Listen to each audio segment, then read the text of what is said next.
Hey everyone, and welcome to another episode of Analyzing Historic Photographs. I'm Mike B, of course, and today we're going to be looking at a really cool one, and I'm really enjoying this series. Been getting a lot of positive feedback from basically everybody that enjoys doing this for many different reasons.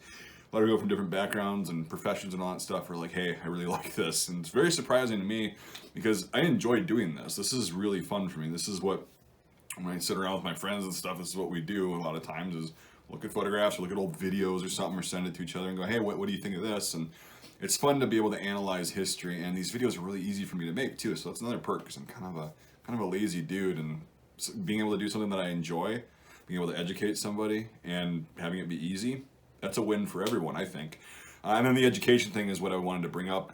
That's the biggest reason why I think I want to do this is because not just to teach you what I know about certain gear and whatever I see in the picture, but it's just to show you how to do the process of analyzing a historic photograph. Because I think in today's society, it's even easy for myself to just look at something at face value, like, oh, a bunch of guys with guns, or a bunch of people, in any situation, and then that's it, and you move on to the next thing. That's kind of how our society is. When really, it's a challenge, and it's also it's more rewarding to really get in and nitpick and see what details you can find that somebody else might miss, or you might miss something, and then they can help you out, and then you end up kind of unwrapping a mystery a little bit as to what is actually going on in the photograph. And it's pretty fun to do that without being just assumptive and just wanting to rush and being trite, which means just saying things that are, oh, the eyes say it all, which is a pet peeve and all that stuff. I mean, like really getting into like what is going on here, not just all heroes and all that stuff. And a lot of educators at many different levels of the education system have contacted me via comments or private message and said, thank you for doing these videos, because I've noticed a lot of the younger people have a problem with actually getting in and analyzing something, any historic thing. Like, it's just a historic artifact. It's the same concept of just looking at it for a couple seconds and throwing it to the side, or really getting in there and looking at it and picking up every detail you possibly can. So I'm going to show you how I do this. This is my process. It's not right. It's not wrong. It's just the way I do things. Everybody's got their own way of doing it, but the end goal is the same, is to notice things and unwrap history. So that's kind of why I do that. So if that makes sense, cool. And yeah, I mean, I'm going to miss stuff in this photograph. That's the whole point. So I'm not going to be able to get everything. I might be incorrect on some of my assumptions, which is why if I don't know, I'll say, well, I think it's this. There's certain things that I will know, but nobody knows everything. So if you see something that I missed, go ahead and throw it in the comments. Let's get a discussion going. That's what history is all about, is discussing the past, figuring out the who, what, where, when, and why. Why is the big one. The who, what, where, and when is all written down. Why is what we're going to be doing here. So without further ado, let's get into it. Here is the photograph. We're going to be talking about the Spanish Civil War today. This has been suggested in the comments repeatedly, and this is a conflict that many people don't even know exists. My knowledge level, which is what this is going to be based on, it might be less or more than yours, but probably less, because this is something that I want to get into and learn more about. It's always been, I know the basics of what happened, what went down. It was one of the most brutal and barbaric conflicts, in my opinion, of the 20th century that's really often overlooked. There was people from everywhere. Everybody had their hands in this conflict. And some people, and I would tend to agree with this hyperbolic statement, would say that this was the dry run for the Second World War. And I would agree. And we'll get into that as time goes on, as I learn more about this myself. But without further ado, here is the photo. That's right, we're going to be talking about the Spanish Civil War, a conflict that's really often overlooked. And your knowledge may be more than mine or less, but probably more, because I probably know about, out of a scale of 1 to 10, I probably know about a 1 of knowledge about the Spanish Civil War. I know it existed. I know the parties involved roughly.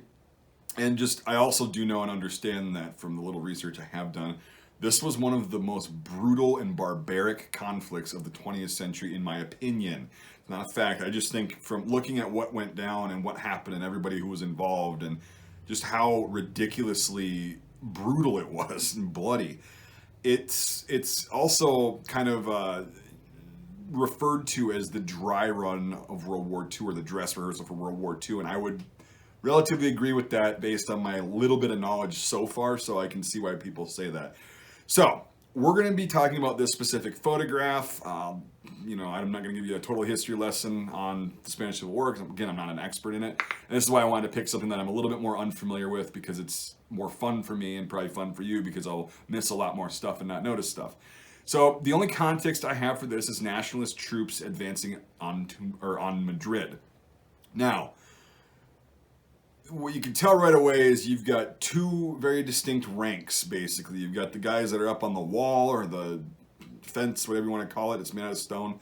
So you've got those guys sitting up there watching something. And it might be a posed photograph, but what it looks like to me, just right off the bat, right, because I haven't really spent much time looking at this photo, is it looks like they may possibly be in contact, but what's called light contact. So it's just the sporadic pot shot being taken every once in a while, and they're watching an area before they advance and before they're told to advance. That's what it looks like to me. So they are technically on the front line in danger, but they're not actively engaged in combat. That's what I would guess from this photograph. Could be totally wrong, but that's just from what I'm looking at, the body language and the poses and the way that they've got their heads up very clearly on the first rank. It looks like a somewhat posed photograph during a combat operation.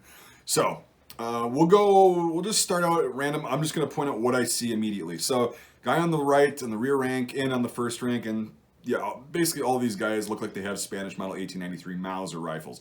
Those are going to be chambered in 7x57 millimeter, and some years had some quality control issues. Overall, the earlier ones, which they're probably using, are great rifles. They work. They're 7mm rifle, and they were widely used during the Spanish Civil War because they're made in Spain. Weird. Anyway, so these look like the long rifles. A lot of the 1916 carbines were also used because they were a little bit more efficient, but those were used by other forces like the Republican forces, from what I've seen so far. That's just a statement of me being ignorant, but that's what I've seen so far. So if I'm wrong on that, you don't have to light me up too bad. Now, let's go on to my favorite thing about this photograph, the helmets. So you can see you got 1, 2, 3, 4, 5. 5 guys clearly wearing helmets. Now, it looks like 1, 2, 3, 4 of them are wearing the model 1921, which is more of the bucket with the really, really defined flares that inspired a lot of other helmets in the future, including, I think, the Stahlhelm, because of the down size, like the compact size, low profile. But the guy on the right side, our right, on the rear rank that's looking away from the camera, he looks like he's got a model 1926 helmet on, which is going to be more flared and kind of the shape of the Stahlhelm. So it looks like a lot of these guys have the older helmets, but this guy's got a newer one. That's really cool to me that the majority of them have the older ones, and there's only one person that has the upgraded or updated version, basically, of the 1921. So you could see from the flare, like look at even from these angles, when you see the 1921s, the other 4, it looks really square and boxy, and it doesn't really flare out that much. Well, they had problems when they were laying down shooting, as it would dig into your neck. So they kind of redesigned it in the 1926. They came out, you can see that's more flared, so you get a little bit more angle on there, or you get a little bit more comfort when you're laying down shooting. So let's unpack. I don't know what those Spanish hats are called, the overseas looking hats with the tassel on them. I've seen them. I know they still wear them in their dress uniform, but I have no idea what they're actually called. So I know I've got a viewer. I forgot your name. I'm just drawing a blank right now, but you're from Spain. You usually comment. So if you know what those are, let me know what they are and the history of them a little bit. But yeah, most of these guys are wearing soft caps. They're not wearing helmets. And these are nationalist troops, so you'd think that more of them be wearing helmets. But we'll get into that in future analysis videos of the Spanish Civil War. It is a literal crapshoot what gear anybody's going to have. It was so ridiculously...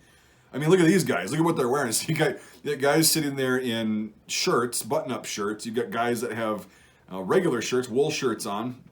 You've got guys that are just wearing, like, shoes, not even boots. And there's no real consistency in the uniform besides the headgear, which is pretty impressive.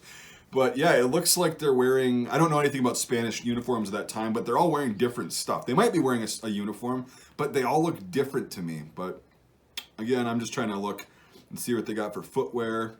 So I could be totally off on that, but they look like they're all wearing different colored things, different uniforms, that some of it's just civilian clothing, it looks like.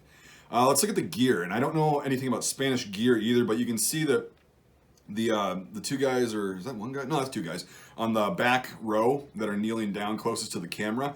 They've got their bedrolls wrapped around their body in bandolier fashion with their their mess kit or cup on the bottom securing it. That was very typical of the Spanish Civil War. You see that a lot, and then during the time period in general in the 30s, that was a very common way for soldiers in Europe specifically to carry their blanket, their overcoat, their bed mat or roll or whatever you want to call it over their shoulder like that. So that's pretty interesting to see that. Not surprising though, and you see guys, the fifth guy down and seventh guy down in the back row also have this. A lot of the guys on the front row also are wearing it like this as well. So that's pretty interesting. That's my little observation. That's about all I can contribute. Now let's look at the background of the photograph.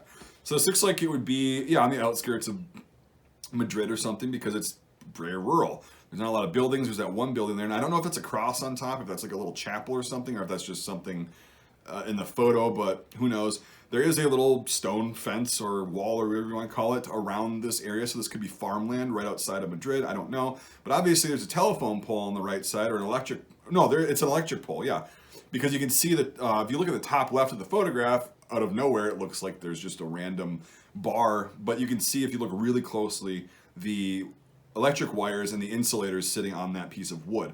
So these are going to be electric lines, so that must not be too rural for looking at that, but you can also see in the way background, like below the top left, behind the guys farthest away from the camera, that looks like that was a recently tilled or somehow disturbed the ground and agriculturally.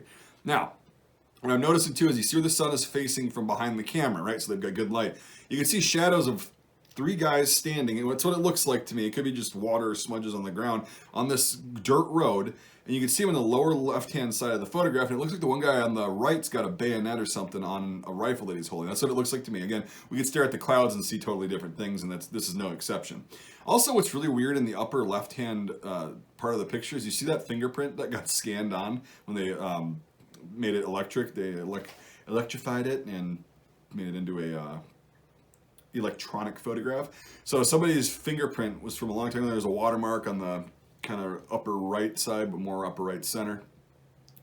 So it's a very interesting photograph. That's all the context I have on it. That's all I can point out to you, really. I'm trying to look to see if I can do a once over and notice anything else unusual, but it's all pretty, this is pretty usual, especially for early Spanish Civil War, but before things got just bogged down and just terrible. The advance on Madrid, it's like you're going to see a lot more people wearing regular uniforms, carrying the long rifles, from what I've seen. And then when it kind of starts dragging on, you're going to see a lot more variation in equipment, which is very interesting. So, all right, let me just, again, do a once over. If I missed anything, which is very likely. Yeah, all right. So that's all I've got. Let me know what you think in the comments. If I missed something, which I definitely did, throw it out there because I like to learn about this stuff. That's how we learn. Let's get a discussion going about this photograph. What do you guys think? It's pretty quintessential Spanish Civil War photograph to me. It looks like it, I could be able to identify it out of a group of pictures, be like, oh, it's Spanish Civil War, but that's all I've got though. So, all right, I'll quit saying that's all I've got. Anyway, yeah, very interesting photograph. Very, very brutal and just complicated and insanely forgotten about conflict that happened right before the Second World War. And there's so much history to be involved, and there's so many repercussions of that war that carried over into the Second World War. So hopefully we'll be doing more of those. This was suggested to me by many of you in the comments. So thank you for doing that. It's something that I hadn't thought about. And I like doing conflicts and just time periods that I'm not really familiar with. I mean, I could do World War II, World War I stuff, and Vietnam stuff. It's a little bit easier for me because that's the mainstream, knowledge that I've been acquiring for the past 20 years. But Spanish Civil War, my knowledge level is very low, and this is how I choose to expand it, is with all you guys that probably know a lot more about it than I do. All right, I will stop rambling. Thank you so much for watching, guys. If you want to become a sponsor of this channel and this work, you can do so 2 ways. You can become a Patreon supporter, or you can become a channel member. $5 a month or more on either platform gets into my Discord server, which is really fun. Got a lot of people on there. A lot of good information is exchanged. I've learned quite a bit on there so far, and it's pretty fun too. Just kind of sitting there shooting the crap with the Patreon people. So anyway, if you want to support the channel but you can't do it financially, that allows us to do things that I wouldn't be able to do fund out of pocket. That's fine. You can still support the channel if you want to by liking this video, commenting.